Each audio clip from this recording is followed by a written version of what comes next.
Is leadership development important? Does it impact the performance of any organization? These are the questions we are going to try and answer in this short presentation. Employee potential versus employee performance. How much of your individual capability or potential do you get to use at work? If your total potential is counted at 100%, how much of it do you get to use at your work? Is it 10%, 25%, maybe 50%, 90%, or a full 100%? What is your answer? I have asked this question to thousands of participants who have gone through my leadership training or coaching programs, and the average comes to 50%.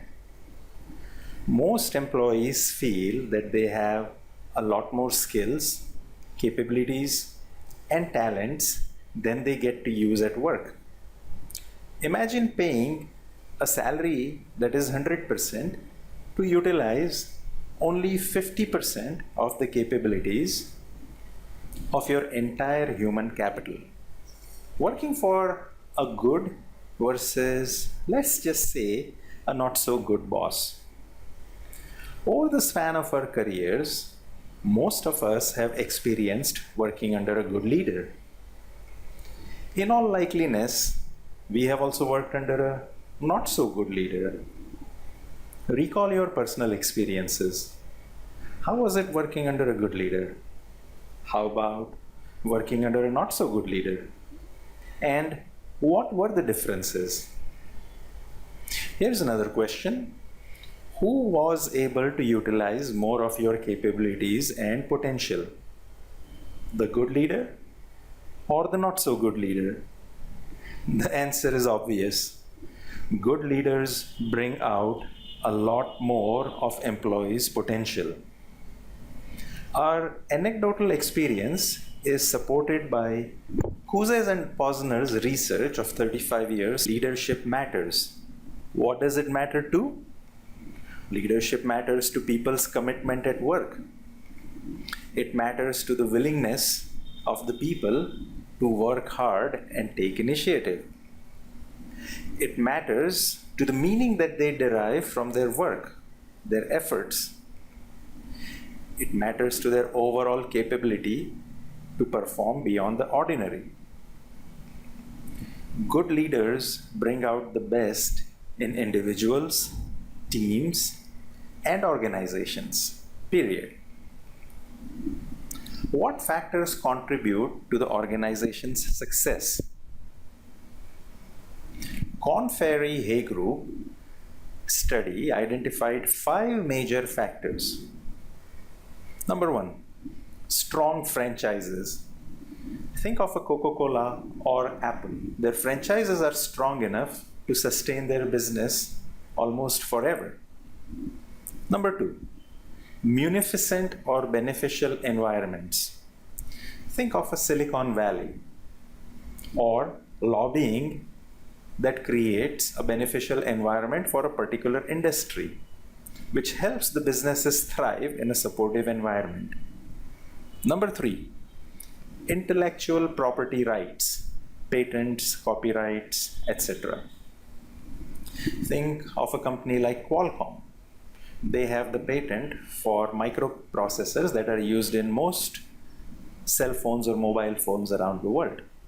Or think of a pharmaceutical company. When they have a new patent, they get 10 years right to sell the drug exclusively. Number 4, regulatory barriers. Think of telecom companies in Middle East and maybe some African countries.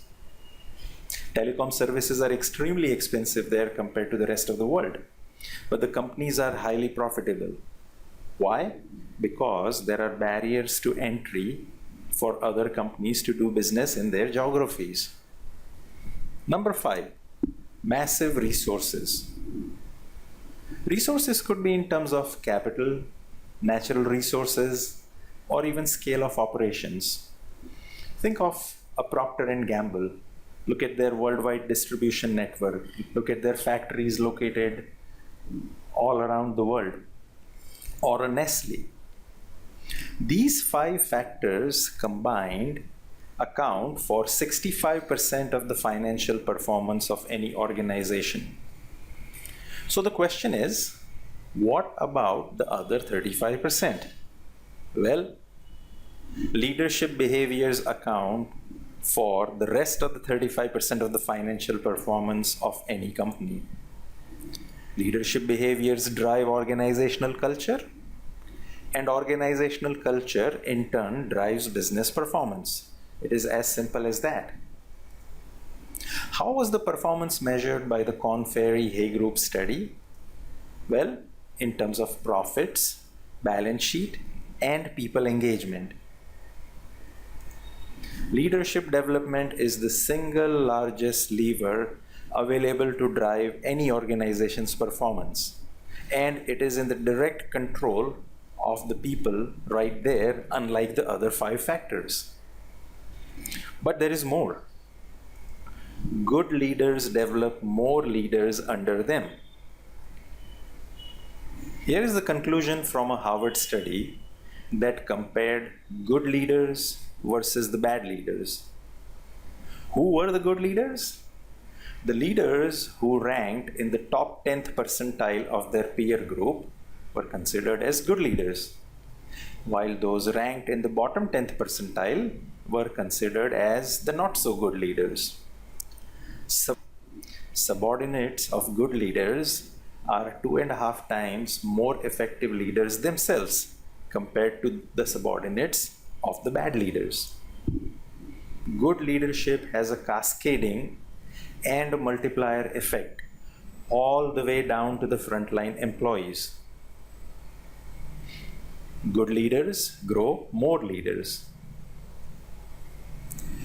And good leadership and good organizational performance are highly correlated.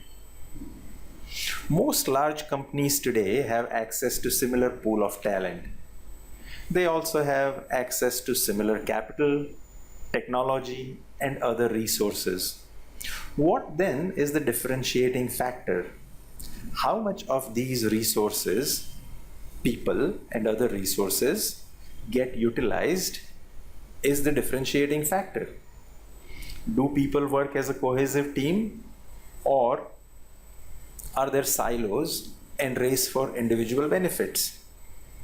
Do people work for team goals, or is their behavior selfish? Leadership behavior creates culture which drives employee engagement and eventually business performance.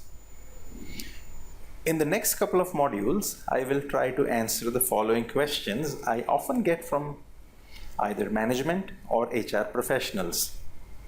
Question number 1. Our business seems to be doing okay. Is leadership development still necessary? Question number 2. Is leadership development worth the costs? What is your guess on an estimated amount spent every year on leadership development worldwide? Thank you for watching, and see you in the next module.